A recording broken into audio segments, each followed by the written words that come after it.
Featherbedding.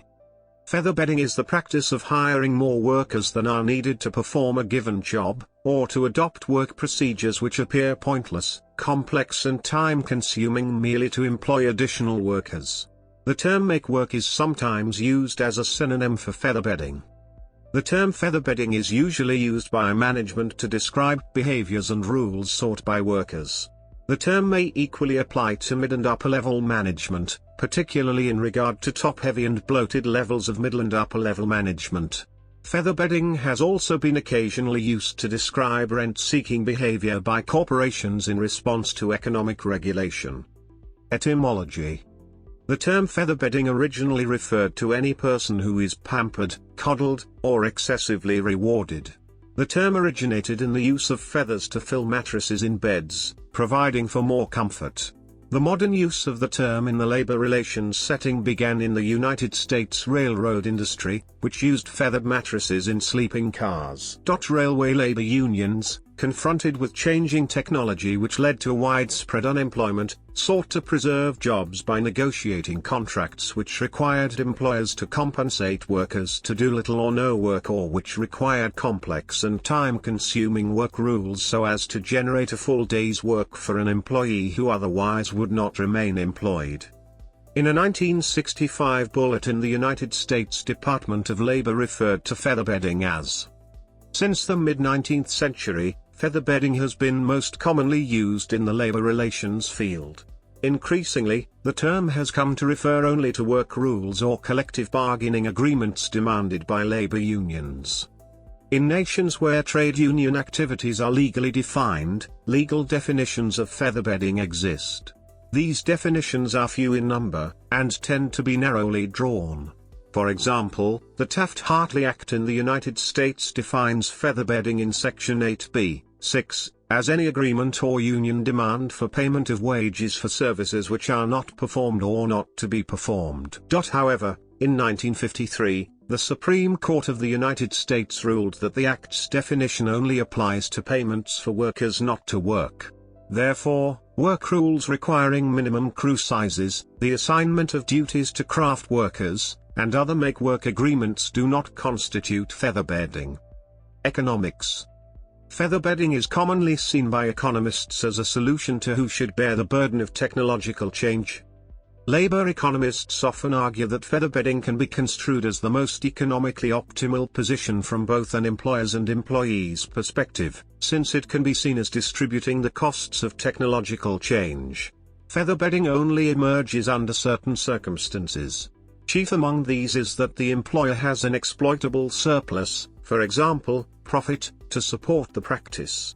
Featherbedding also arises where market forces fail and organizations are permitted to be non-competitive.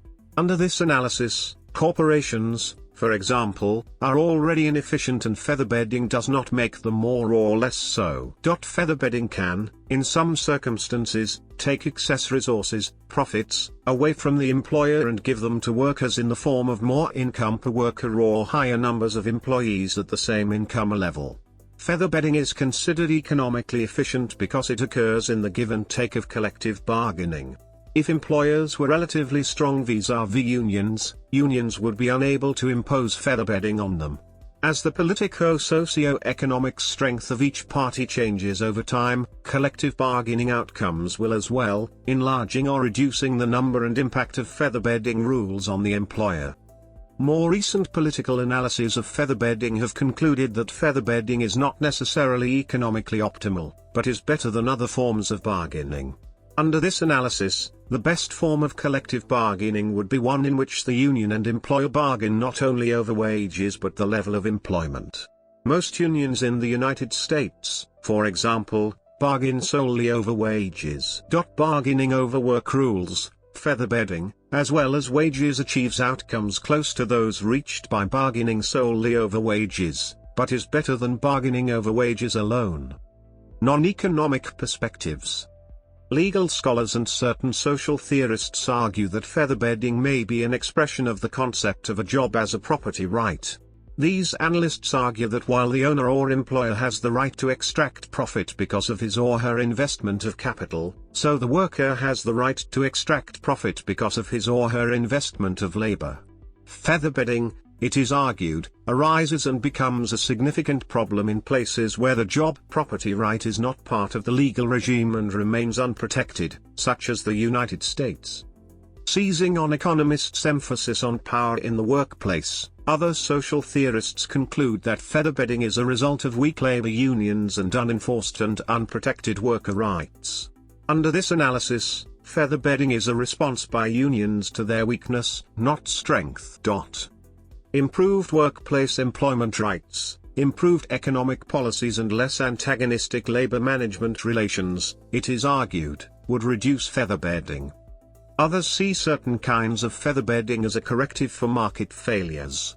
For example, the delivery of social services is often not quantifiable except in the extreme. When the market is unable to quantify a good or service, the market will fail to accurately price it. Market failure results in complex organizations, or in those whose inputs and outputs are difficult to quantify. It becomes increasingly difficult to determine what constitutes featherbedding. For example, defining quality healthcare is problematic, as is defining a quality education. In such situations, frontline professional workers place heavy emphasis on work rules and minimums. Many white-collar professionals, in particular those such as nurses and teachers, and highly skilled craft workers place heavy emphasis on staffing minimums, for example, as a means of ensuring a high-quality outcome.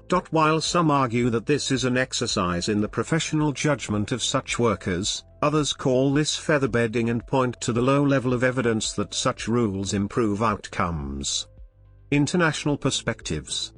Brazil. In Brazil, featherbedding is considered endemic in government-owned and private sector industries.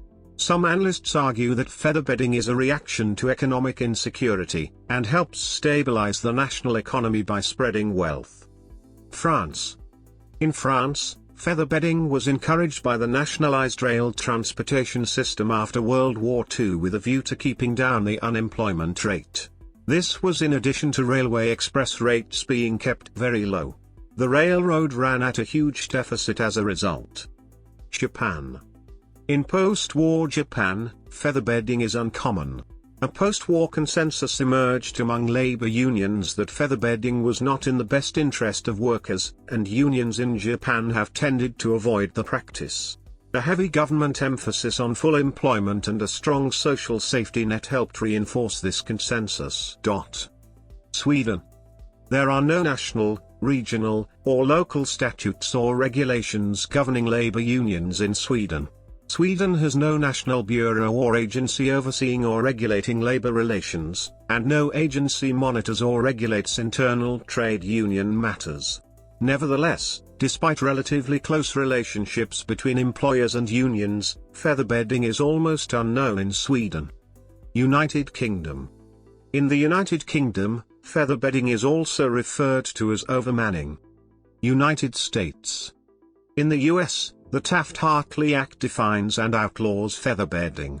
However, as previously noted, the US Supreme Court has narrowly defined featherbedding, leaving most practices undisturbed.